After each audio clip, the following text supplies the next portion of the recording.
talk a little bit more about your journey into writing. What was that spark, that ignited the fact that you need to write a book?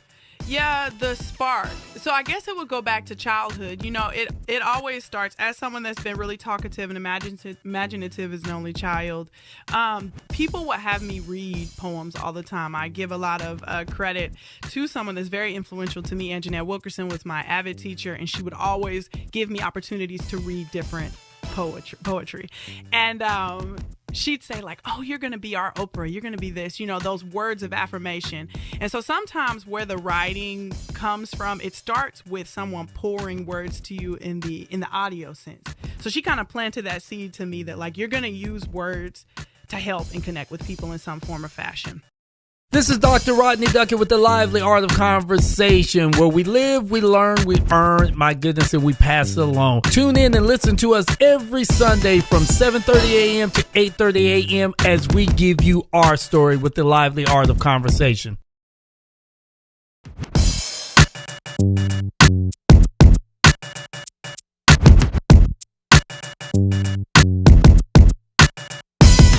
Hey, you know who it is? It is your boy, the community facilitator, Dr. Rodney Duckett. And I got another exciting show with you today because it's all about that lively art of conversation where we live, we learn, we earn, my goodness, and we're always going to pass those jewels along. This show is phenomenal because this is all about book writing. So the next series of shows I may have, you might hear this word book author corner, and I'm bringing in some of these local celebrities. I call them local celebrities because they've actually taken the time to take their inner thoughts and creativity, and they've actually put it on a blank canvas and created what we know to be literacy, that literature. That most important thing that we need in our life, the ability to escape our everyday by sitting back, being intimate, and holding a book. But this is a lively art of conversation. This show would not exist without my underwriters, and I'm going to take a brief pause for my underwriters.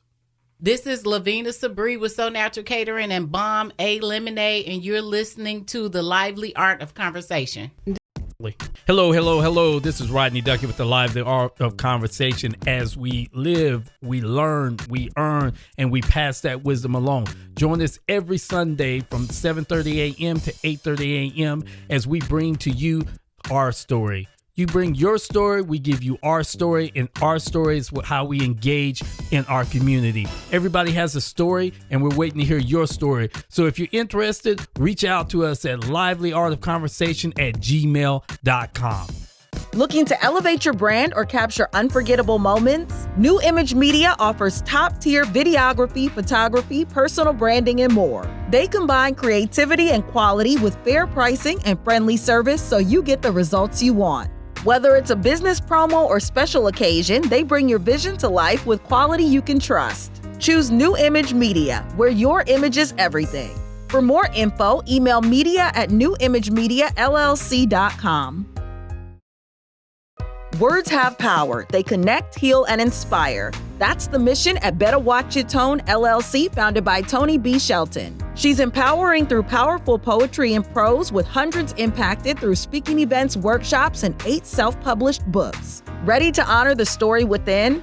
Discover books and coaching at Bettawatchyatone.com. For event poetry or book writing support, email TonyShelton@gmail.com. Let's use our words to uplift. Bettawatchyatone.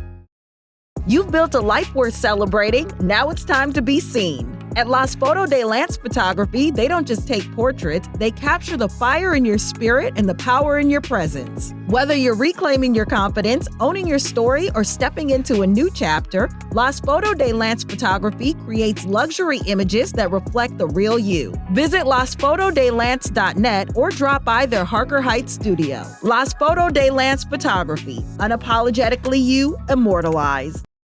Hello, this is Dr. Rodney Duckett with the Heritage Legacy Curators. You're looking for something for your kids to do this summer? Well, reach out to me at Impact Outreach, IMPAC Outreach @gmail.com, because Heritage Legacy Curators is all about collecting oral history. So if you have stories that you would love to pass down to your kids, or if you have a project that maybe your kids need to do as it relates to oral history, bring those family albums out and we'll sit there and we'll sort through those family albums So that way we can collect those stories and keep those stories within the family. So that way they can be the next speakers to curate your family reunion.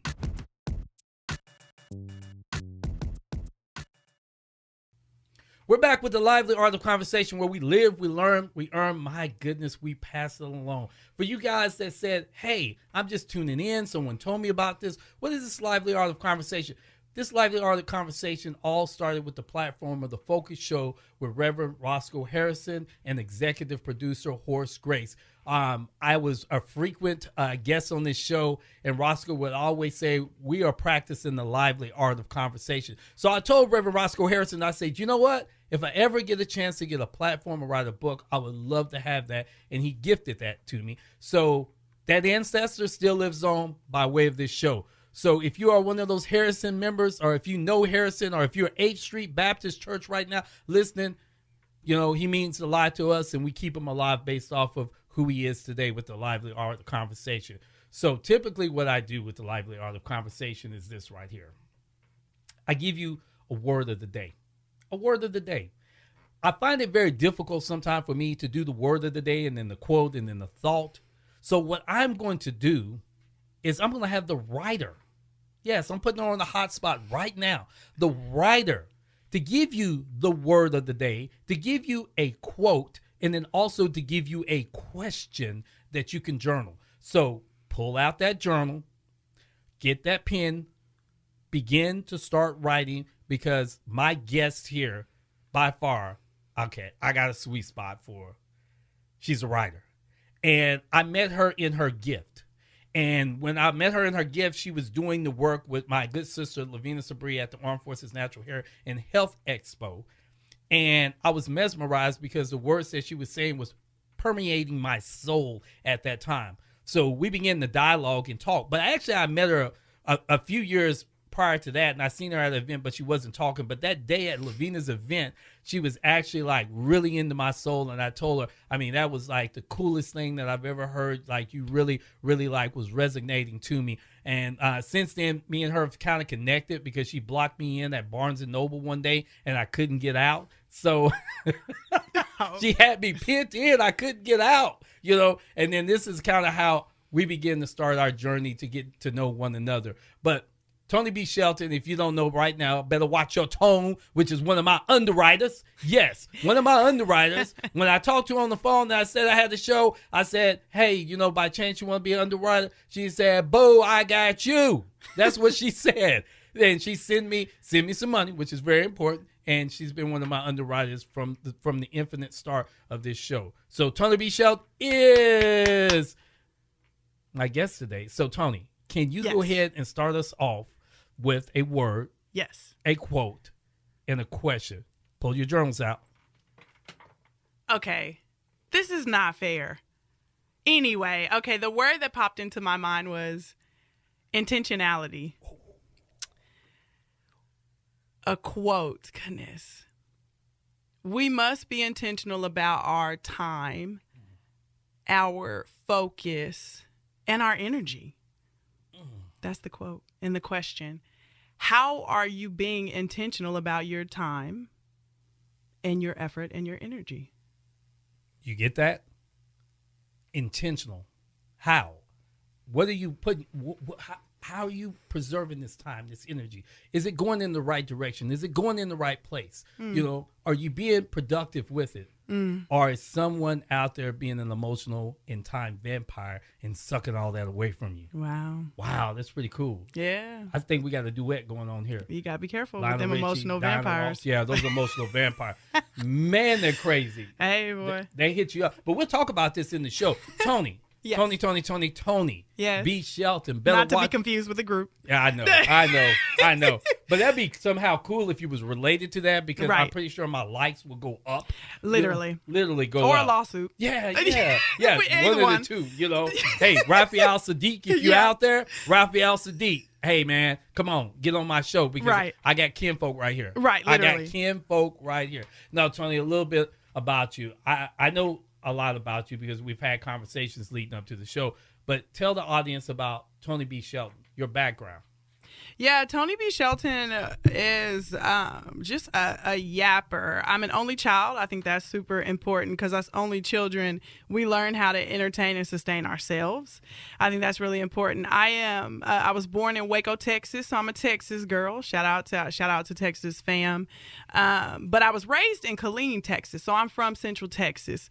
A little bit about my story. I was the kid. I talk about this in one of my books that I've written. I've written 8, by the way. Just want to throw that out there. So those of y'all that are dancing around becoming an author, you can do it and you should do it. Anyway, when I was in 2nd grade, I developed a love for reading, and I would even sit beneath my desk and read. I was the desk kid, so a little weird.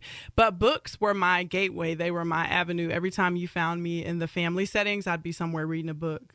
My parents laughed because the women were in the kitchen cooking, and the men were watching the game during the holidays, and I was in the back of my granny's house reading a book somewhere. So I've always had a love for words, and, went to college at Baylor University. Got that bachelor's degree and then got that master's degree in social work because not only have I liked being an author and the power of words and reading books, but I realized that I wanted to help people in social work as an avenue to do that. And now I have a business called Bettawatchyatone LLC, and I've self-published several books. But Bettawatchyatone is a play on my name, but what's importantly, it's that inner self dialogue. I struggle sometimes with bouts of depression and insecurity. I think that's normal and par for the course for everyone. Yes. So Bettawatchyatone is not just how in which we speak and we show up in other people's lives, but how do you speak to yourself? Preferably, you should be speaking with kindness and love because words have power, but we don't always speak to ourselves with kindness and love. And so I use my poetry. I yap a lot, and sometimes I meet really cool people like yourself and other people. So that's a little bit about me. I ain't cool. I ain't cool you said at it. all. I'm not. I'm about the most nerdy, goofiest guy when you get to know me. Everybody just sees the community mask. But thank you for saying that I'm cool. Maybe that my likes will go up now since I'm cool on my platform. Well, I don't know. That's that inner dialogue. That's the inner Words dialogue? have power. Okay, I'm cool. I said I'm there cool. it is. There it is. Let's go back to the books. Okay. Because we had a conversation just earlier, actually, when I was making sure you were okay and you're here and all that other different stuff. And we talked about to whom you give your money. It's to whom you give your power. Talk about your reading in that store. Wow. Okay. So I remember my pops taking me to Under One Roof. And at the time, there was a brand, it was called the Cheetah Girls. They had like this whole like book series. And so he bought a book for me from that area. But I just remember sitting in the back seat with my parents and hearing like, to whom you give your money is to whom you give your power. And at the time you're a kid, it doesn't really resonate. And you're not really thinking about money. Back then it was like, if I could get $20 or $100, I'd buy all the candy in the world. You know how silly kids are. But that phrase really resonated with me. And as I got older and started working and earning my own money, it became important. I'm like, oh, to whom you give your money is to whom you give your power. If you're not spending money and investing into people and things that you believe in, you're giving your power away for free. And unfortunately, in this capitalistic society, who we hand our dollar to really matters. And when we're talking about capital and who has money and who's spending it with who, I think it's intentional for me to make sure that I'm investing in people that look like me, that believe in the things that I believe in, and those that help. And so whether that person knew, Under One Roof really has informed my spending patterns, maybe even informed how I show up as a social worker, and am always trying to do things to help other Black people. It's interesting that you say that because a lot of times when I utter those words to people, they're like, Babatunde. But really, if you really listen to Babatunde, he was teaching us how to bounce our own dollars within our community to help uplift our community. Yeah. And in a sense, that's more of a republic, more of a capitalistic type thing where our money matters within our community. But a lot of times people didn't understand that because he was Babatunde, he was this Black figure power individual that was out there. But it's everybody that I've pretty much had on the show, they have been entangled with Babatunde in some different ways. So I just want to have entangle's a wild word. Yeah, that interconnectedness. There you go. Yeah, that interconnectedness, between you and Under One Roof and reading and things like that. I really admire the fact that you love books. So I'll tell you a little bit about me. My mom was a master librarian and I hated books. Oh, no. Because books were my babysitter, and I could never tell my mother I was bored. She'll give me 60,000 reasons not to be bored. Yeah. So I had learned how to navigate the situation by pulling books off the shelf and acting like I'm reading. But then I found it more interesting to go get National Geographic and things like that, because it was always something in there for me to read. And it wasn't until I was a little bit older, I found this big book one day trying to make my mom upset at me. So I pulled this big book off the shelf, and I asked her how to pronounce this word, and she told me to go over to my Uncle Webster. Not uncle. Not uncle. Uncle Webster. Not uncle. And that's how my love of archaeology began, because it was a word that I couldn't pronounce. And since then, I've been picking up archaeology books and things like that and reading. So wow. I really respect the fact that books have kind of been your intimate soulmate in a sense. Yeah, let me interject. I was not picking up no archaeology books. But I do feel like that's I'm glad that you shared that, because any type of topic that you can think of, whether fiction, nonfiction, poetry, prose, there is a book that talks about that. And so, as humans, as diverse as humans are, that's how diverse books are. So it's beautiful that you were able to tap into and find an interest in archaeology. My interest is not necessarily archaeology, as you know, and probably other people. I love poetry. Man, a good poem just lights me up on the inside, whether it's written or whether I'm hearing a spoken word artist. But any interest that you have, there's a book for it. And I think for me, we need to never get rid of the written word. Does that make sense? Definitely. I know we're in this age of like technological innovation and everything's about social media this and scrolling that. But I still think there's something about having physical written copies of things, Definitely. And I think that's important. You as an archaeologist can probably speak to the importance of having physical copies of things. Yeah, definitely. And I think we have a mutual person that we know, and I reached out to you, and I told you, I went to Dr. Joseph's book signing, and it was just something about seeing those books, those big, thick books, and everybody walking around with these big, thick books, and him just taking the time to sign the books and talk to us more about it, being the subject matter expert. Man, when someone is in their purpose, it's a powerful thing. Yeah. And I love seeing people in their purpose, because it engages me and it makes me smarter. My grandfather would always say, I'm about the stupidest person in this room.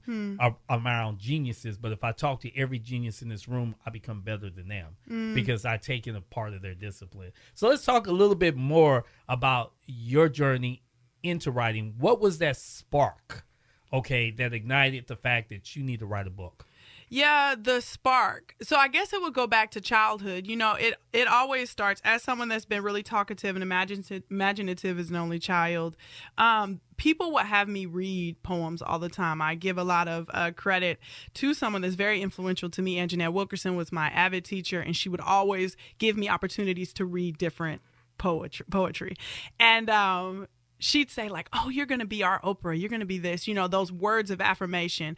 And so sometimes where the writing comes from, it starts with someone pouring words to you in the audio sense. So she kind of planted that seed to me that like, you're going to use words to help and connect with people in some form or fashion.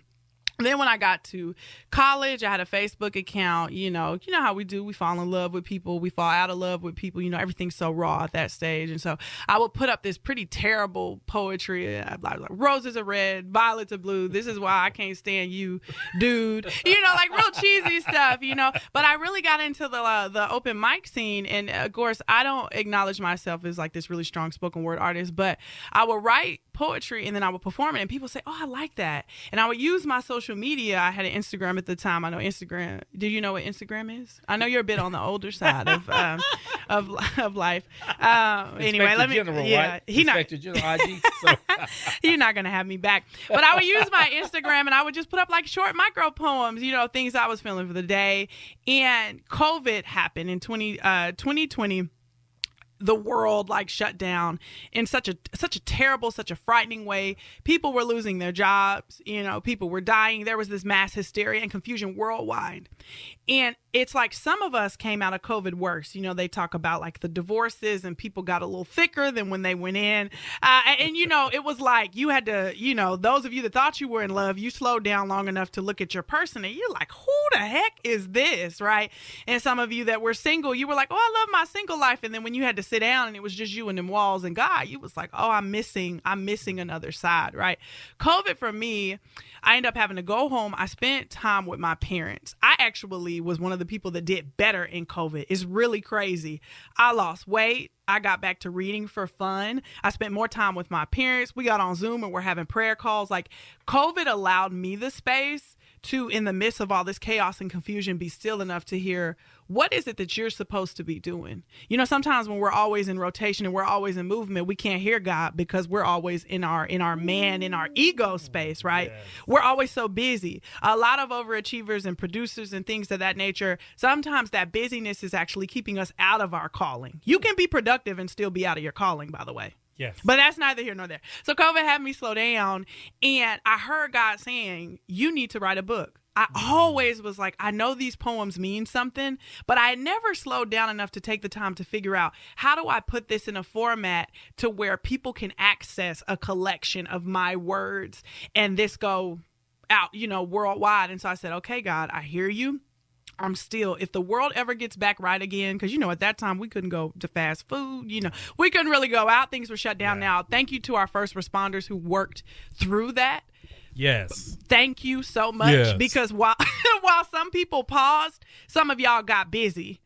Man. So I appreciate y'all. But for those of us that paused, I said, when the world comes back, I'm going to write this book. I'm going to get on YouTube University. I'm going to ask questions. And so my preacher had put books out. I asked him, hey, who did you go through your printing company? I sat down, I printed out all my random poems from my phone, everything I had on my Google Drive, everything that I had on my desktop. I printed all of them out physically and I laid them all out. And I said, okay, like what makes the most sense? What is the common theme here? And a lot of the poems were talking about being constrained and not being free and what it's like to be Black and what it's like to be the first and all of these things. And I said, okay, I've got a book. I put them all together. People don't believe me when I say this. My first book I put together in a Google Drive. I used what's called 48-hour books online. I sent them the Google Drive. I paid for them to edit it. It was the ugliest title. It was like a all white book, icy white, like an ugly dissertation, Black. It was called In Search of Freedom. That was my first book. And I self-published in 2021. And I said, okay, I am an author. Yes, you are. And then look, what was my next question? Oh gosh, I got to sell these books. Because a lot of the time, the initial hurdle is just like, will you tell yourself yes to answer the calling? Will you actually take the time to aggregate all of your writing, figure out if you need to add some more, edit it, and actually just do the thing of holding a book in your hand? There's nothing like, I don't have any biological children, so I can't compare. That's a desire of mine. But holding a book, holding something that you've held within your heart so dearly, holding it and actualizing it in your hands is nothing like it. It's literally nothing like being the vessel of God's words and having that precious cargo in your hands. You're like, it's a thing. I got on my social media. I said, hey, y'all. Look, I wrote a book, and out of sheer interest, my friend owns a barbershop. Shout out to Rocco Bolts in Waco, Texas. Rock My Style Barbershop. We did a book launch, ordered 40 books because I didn't believe in myself, didn't think I could move 40, sold out. Had to send people IOUs. And that's that whole conversation about doing something but not being prepared for the blessing, right? But that's a whole nother thing. Yeah. But yeah, and that opened the door. Self-published in 21, put out Identity Crisis in 2022, most popular. 2023, put out Remnants, a chapbook, and I have been self-publishing a book. I self-published 3 volumes of books last year. Just put out a children's book at the top of this year. I've been writing ever since. Well, you making me seem like I'm nobody right now. Lord have mercy. Intentionality. What did we start with? What are we focusing on? Listen, you too young to be talking to me like that. Oh, man. Oh, good. Okay, Paw. Look, okay, Paw. This is Dr. Rodney Duckett. I'm being scolded by someone practically half my age. Amen. But you're listening to The Lively Art of Conversation, and we'll be right back. Words have power. They connect, heal, and inspire. That's the mission at Bettawatchyatone LLC, founded by Tonee B. Shelton. She's empowering through powerful poetry and prose, with hundreds impacted through speaking events, workshops, and 8 self-published books. Ready to honor the story within? Discover books and coaching at Bettawatchyatone.com. For event poetry or book writing support, email TonyShelton@gmail.com. Let's use our words to uplift. Bettawatchyatone. You've built a life worth celebrating. Now it's time to be seen. At Las Foto de Lance Photography, they don't just take portraits, they capture the fire in your spirit and the power in your presence. Whether you're reclaiming your confidence, owning your story, or stepping into a new chapter, Las Foto de Lance Photography creates luxury images that reflect the real you. Visit lasfotodelance.net or drop by their Harker Heights studio. Las Foto de Lance Photography, unapologetically you, immortalized. Looking to elevate your brand or capture unforgettable moments? New Image Media offers top-tier videography, photography, personal branding, and more. They combine creativity and quality with fair pricing and friendly service, so you get the results you want. Whether it's a business promo or special occasion, they bring your vision to life with quality you can trust. Choose New Image Media, where your image is everything. For more info, email media@newimagemiallc.com. This is Dr. Rodney Duckett with the Heritage Legacy Curators. You're looking for something for your kids to do this summer? Well, reach out to me at Impact Outreach, IMPAC outreach @gmail.com, because Heritage Legacy Curators is all about collecting oral history. So if you have stories that you would love to pass down to your kids, or if you have a project that maybe your kids need to do as it relates to oral history, bring those family albums out and we'll sit there and we'll sort through those family albums, so that way we can collect those stories and keep those stories within the family, so that way they can be the next speakers to curate your family reunion. Hey, you're back with the Lively Art of Conversation, where we live, we learn, we earn, and we pass it along. Hey, if you got a book, if you got an event, if you got something to say, if there's something that you want to launch, reach out to me at livelyartofconversation@gmail.com. Let's go ahead and put you on the schedule and make this thing happen. We are back with Tonee B. Shelton. She has just now scolded me for not writing this book.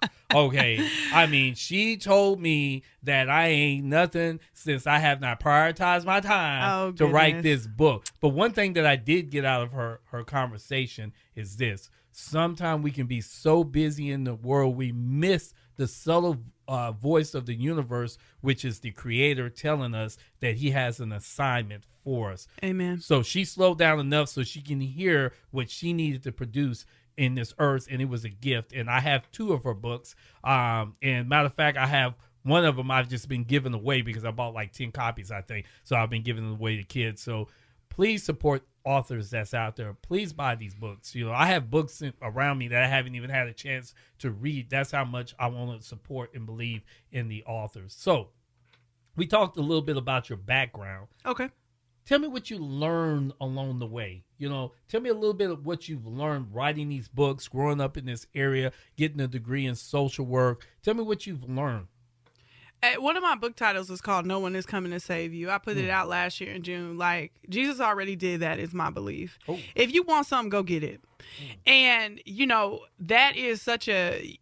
We're like, okay, duh. But like, honestly, as someone that's a millennial and spends a lot of time with other millennials and Gen Z, you know, sometimes you listen to people, and I'm guilty of this too. It's like, we can live in this weird state of delusion that the world is going to hand you something that, oh, because I'm smart and everyone said I was pretty and everyone said I was gifted. Like, the gift itself still takes cultivation. Ain't nobody going to hand you nothing. You got to get out there and get it. And like, even in this moment that I said, I'm like, okay, I wrote the book. Now I got to sell the book. Okay, who needs this book? Okay, how do I start creating attention around the work that I'm doing? You know, one of the things that I sit often, you've got to work hard. Yes. And I know that like you, because you're a boomer, right? See, here we go. Here we go. Shout out to my boomers, my hardworking boomers. Honestly and truly, I think with other generations, it goes without saying, like, you get what you work hard for. You get out of life what you demand and put in the work for. Nobody's going to hand you anything. Nobody's going to hand you attention. Nobody's just going to hand you their money. That's true. Even if you have the most beautiful book in the world, or you're the most talented, or you're the most gifted, if you're not putting the work in, that's why it's super dope that you've created this wonderful platform. If you're not putting the work in to get your voice out and to get those ideas that the creator is giving you, then you're going to see that gift manifest in other people. Yes. Then you're going to be sitting there looking like a sick chicken scrolling on Facebook like, oh, I had that idea to start a podcast. Oh, I've been wanting to. So many. We just visited. At a certain point, my grandmother, she's been gone now, I think maybe 17 or 18 years at this point. And, you visit you go out to the graveyard, and you're looking at all these dates and all of these, tombstones and all these flowers of people that have been out to visit their loved ones to give them honor. And then you're looking at these people who this tombstone is like saying they were here this moment and they left this moment. And maybe somebody did extra work and they put mother or wife or, let the work I've done speak for me. But ultimately, the way I understand it is we get one life.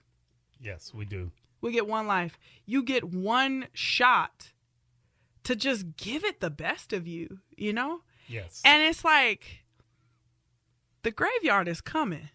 What are we doing with the dash? And that's not mine, but honestly, the conversations we're having about, I got here in 92.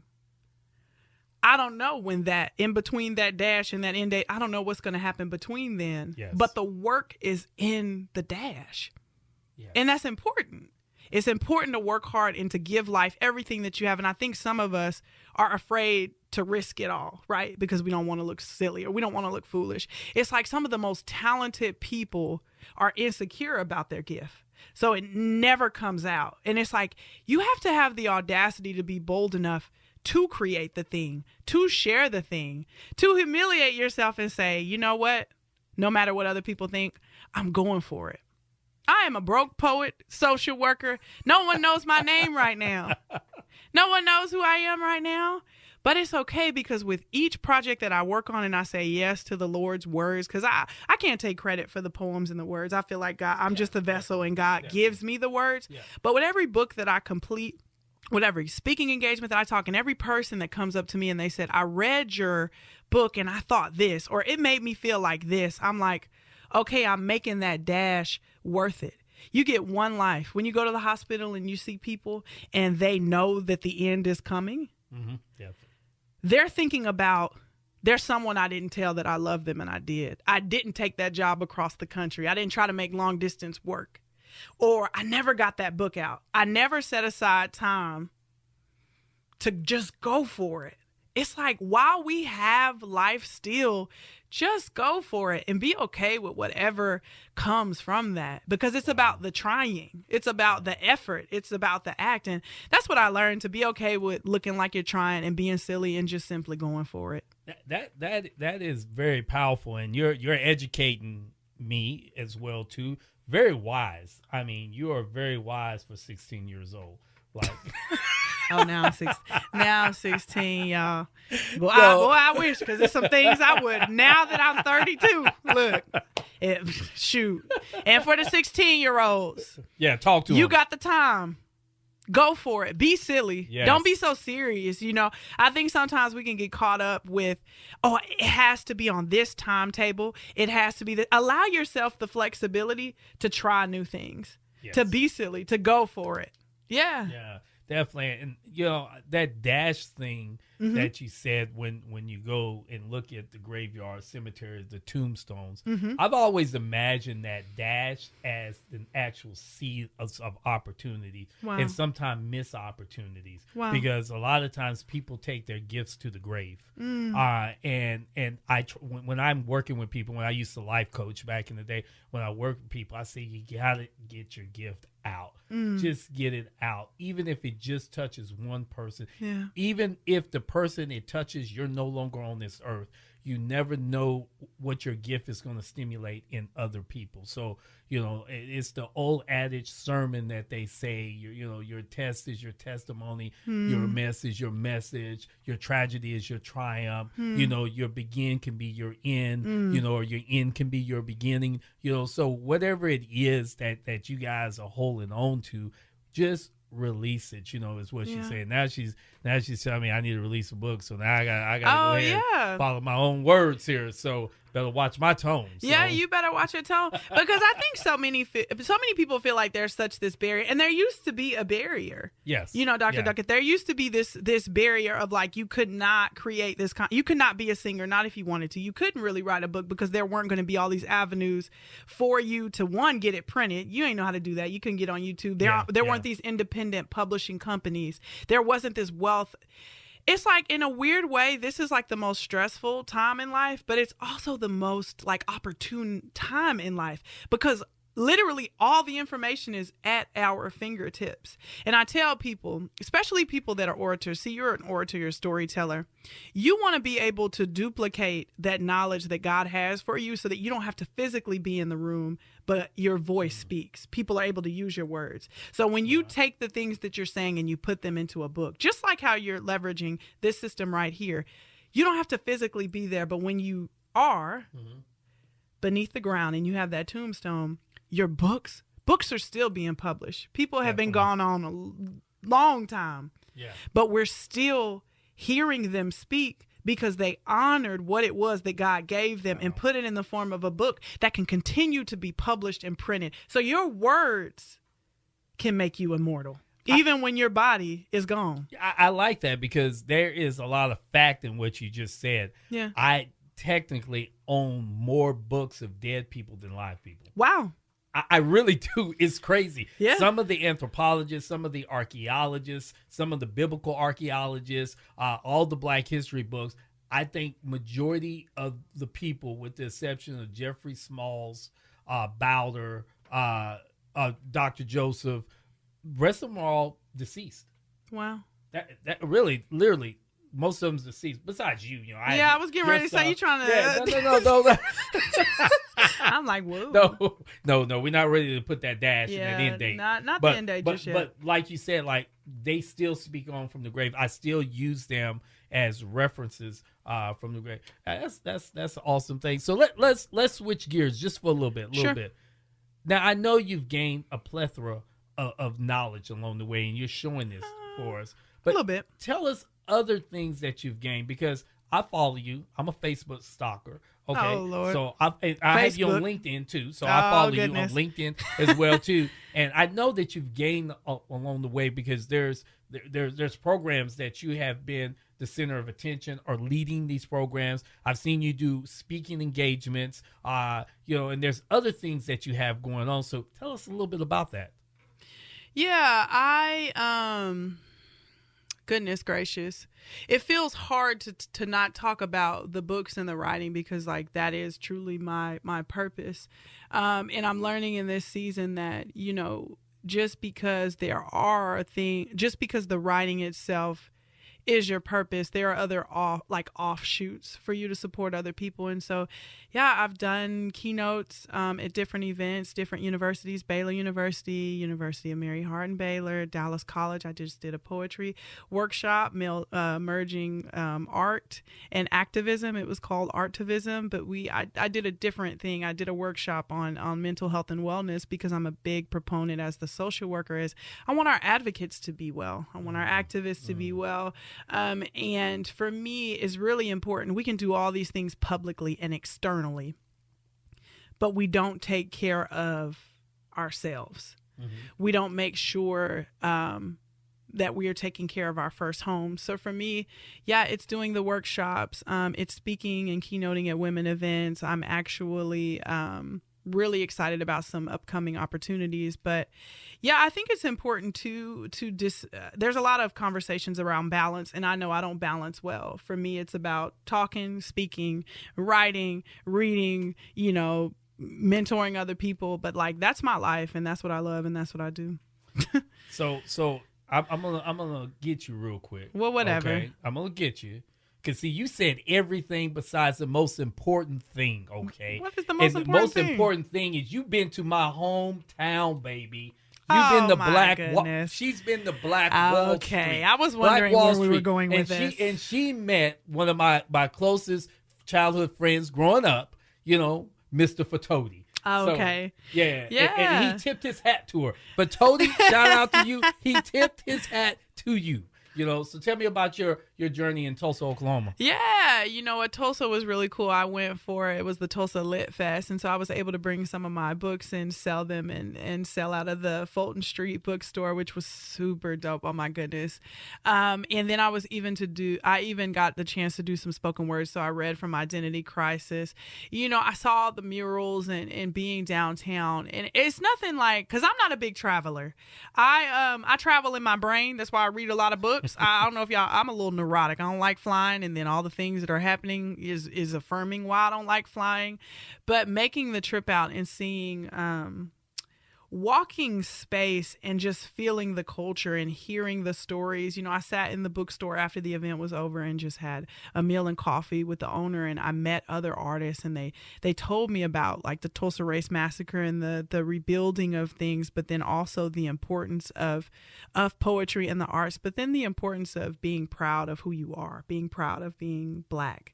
And I think for me it was really eye-opening, because Texas, we have our own culture for sure, but Tulsa has its own special kind of magic. It was really peaceful being there. Yeah, Tulsa is very unique. That whole area. As a kid, we heard a lot of those stories growing up, and I never realized that those stories would magnify itself to where I'm at today. That people just like, hey, have you ever heard of Black Wall Street? Yeah. Like, technically, I walked the streets as a kid Wow. growing up. So yeah, and the pride that they say with Black Wall Street. And I do a little wordplay sometime only because I always find myself in these political battles and stuff like that. But believe it or not, Black Wall Street was all Republican. They were outside of Black Wall Street, they were all Democratic. So you see the shift even in Tulsa with what happened to the Republican base, how it shifted over and became Democrats after that, and then how, those Democrats became Republicans now in Tulsa. So now everything's all shifted. Families that I knew that were Republican based, that I grew up, all shifted to become Democrat. You see all this stuff growing up right before your eyes. It's a big wordplay, but a lot that I learned from Tulsa was a lot of richness. You can throw a rock at someone that was a part of the whole Black Wall Street massacre at that time. Even going into my family, AJW Singo, that was outside of Fort Gibson and Muskogee. One thing they never talk about is after the massacre, where did all the kids go? So they went to a boarding home in Muskogee, which was a Seminole Creek boarding home that was ran by my great-great-uncle, A.J.W. Single, that took care of most of those orphans that could not reunite back to their family. So there's a lot of rich history in Tulsa. So if you haven't had a chance to travel out to Tulsa, I advise for you to travel out there and check out Tulsa, Oklahoma. Hey, we'll be back after these commercials. This is Tonee B. Shelton, and you're watching The Lively Art of Conversation. Hey, we're back with The Lively Art of Conversation, where we live, we learn, we earn, and we pass along. This young lady is dynamic. She's been educating me today about life. I feel like I'm really behind the power curve. She's done so much in her life. She says that she's a broke artist and a broke social worker, but I'm going to tell you the wealth that she's been spitting out here today, she should be charging us, So really, because she's got a lot of knowledge. It's hard to believe that she's 32 years old. I mean, I feel like I'm here talking to my equal, if not my superior at this time. But let's do this. Tell me what you would like to pass along to the next generation, or someone that, like me, that's older than you, that just needs that push to get out there. Give us some wisdom. Oh, man. Don't believe everything you see on the internet. True that. Oh my goodness. And I know, because I think you're a boomer, so you're on Facebook. And I think to my Gen Zers, and I guess Generation Alpha, they may be on TikTok or YouTube. Don't believe everything that you see on the internet. Don't let the internet run your life. And I know that that might not have been what you were looking for, but there's so many of us that get caught up in what things should look like, what experiences should feel like, what should I be doing? And the internal, compass and the blueprint to me is God. Because he has a unique and specific purpose for you. So if you letting the algorithm run your real life, you can find yourself dazed and confused. What I will say specifically, because as a woman, it's very important to me, I want to specifically speak to women. I know, I'll connect it back to the internet. I know this is the era in which being beautiful physically is allegedly the key. I know we're in BBW and BBL culture. I understand that, there's a lot of emphasis placed on what we look like.